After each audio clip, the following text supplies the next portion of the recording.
Il y a de l'énergie stockée dans les océans, disait Jules Verne. Et si on utilisait celle des courants marins pour produire de l'électricité? Cette énergie pourrait être une solution pour faire face aux défis énergétiques de demain. Parmi les industriels qui s'intéressent à la question, une entreprise française, DCNS, constructeur naval, est en passe de commercialiser ses premières hydroliennes. Et c'est ici, au nord de l'Écosse, dans l'archipel des Orcades, que sont testés leurs prototypes de grosses turbines sous-marines. Ces eaux font partie du Centre européen des énergies marines, l'EMEC, le plus grand site au monde de test de ces curieux engins. C'est Soubar, la responsable environnement, qui supervise les projets en cours. Ici, c'est un site exceptionnel pour les énergies marines. On teste nos hydroliennes en conditions réelles, à petite échelle. Il y a de grandes marées et de forts courants qui viennent de différents côtés. Les hydroliennes sont à l'eau ce que l'éolienne est à l'air. Elles peuvent capter l'énergie des courants marins ou fluviaux pour en faire de l'électricité. Ici, ce sont les courants de marée qu'elles exploitent, ceux générés par l'action gravitationnelle de la Lune et du Soleil. Ces courants particuliers seraient une source inépuisable et fiable en matière d'énergie. L'énergie des marées est unique parce qu'elle est prévisible. On peut savoir jusqu'à 18 ans en avance comment seront les marées. Et ça, c'est très important pour anticiper la production d'électricité. Il est donc possible de connaître la production d'électricité des années en avance. Un atout essentiel par rapport à d'autres énergies renouvelables comme l'éolien. Car contrairement aux marées, les vents ne sont pas prévisibles. Mais pour fonctionner, les hydroliennes ne peuvent pas être implantées n'importe où. Plusieurs critères sont indispensables. Dans l'idéal, il faut une profondeur de 40 à 80 mètres, où il y a de forts courants, qui font environ 7 km/h. Ce qui est intéressant ici à l'EMEC, c'est qu'on a des courants très rapides, qui vont jusqu'à 16 km/h.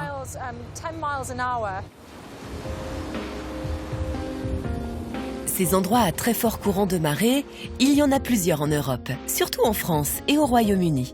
Ces deux pays concentrent à eux seuls 80% du potentiel hydrolien. De quoi attirer certains industriels qui commencent tout juste à développer des prototypes. L'allemand Siemens ou encore Alstom et Kawasaki. Il y a beaucoup de prototypes en cours de fabrication, mais nous sommes les premiers à nous être installés à l'EMEC et à avoir construit des machines à l'échelle commerciale. On les développe depuis 2004. Ici, il s'agit du 7e prototype d'hydrolienne du groupe testé dans ces eaux britanniques. C'est une turbine de 6 mètres avec une puissance de 250 kW. Elle produit actuellement de l'électricité qui est transportée grâce à des câbles sous l'eau jusqu'à la côte. Mais comment cette hydrolienne transforme-t-elle les courants en électricité? Cette hydrolienne est composée de deux parties essentielles, une partie fixe qui s'appelle le stator et une partie en mouvement, le rotor. C'est sur ce rotor que sont fixées les pales. Mais surtout, sur ce rotor sont installés des aimants. Sur le stator, des bobines de cuivre. Dans l'eau, les courants actionnent les pales et font tourner le rotor. Entre le cuivre et les aimants, une variation de champ magnétique a lieu, entraînant un mouvement d'électrons. L'électricité est créée. Mais le point noir de l'hydrolien, c'est son coût. Car la filière est récente, encore au stade expérimental comme l'était l'éolien il y a 20 ans. Pour l'instant, le prix de l'électricité issue de l'hydrolien serait plus de 2 fois plus cher que celui de l'éolien. Alors, chaque industriel cherche des moyens pour réduire ses coûts d'installation, d'exploitation, de maintenance. Ici, le prototype est tenu par des piliers, mais en réalité, l'installation de cette turbine sera différente. C'est l'une des innovations de cette hydrolienne, être simple à installer. Quand ces turbines seront installées à l'échelle commerciale, elles seront descendues sur les fonds marins, accrochées à une structure. Cette structure qui les maintient permet de ne pas faire de forage, ni d'installer des piliers. C'est une barge spécialement conçue pour, qui permet de transporter, d'immerger ou récupérer la machine pour effectuer sa maintenance. Ces grosses turbines ne seraient pas une menace pour la faune marine.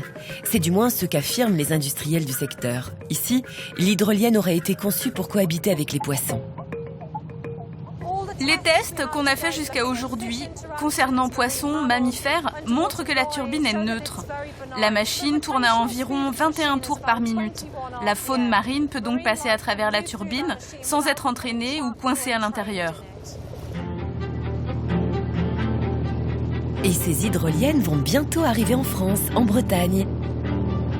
Avec nos côtes françaises, on pourrait produire 3 gigawatts d'électricité par heure, soit l'équivalent en puissance de 2 à 3 centrales nucléaires.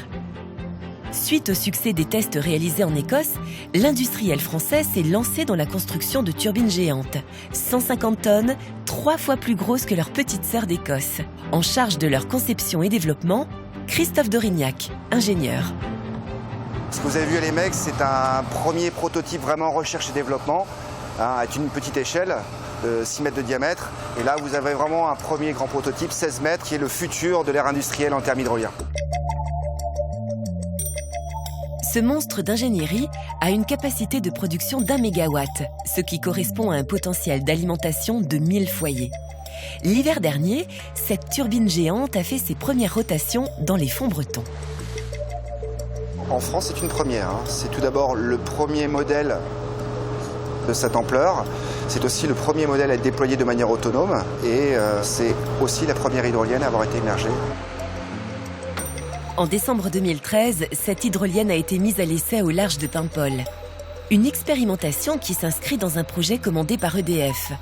Celui de créer le tout premier parc hydrolien français.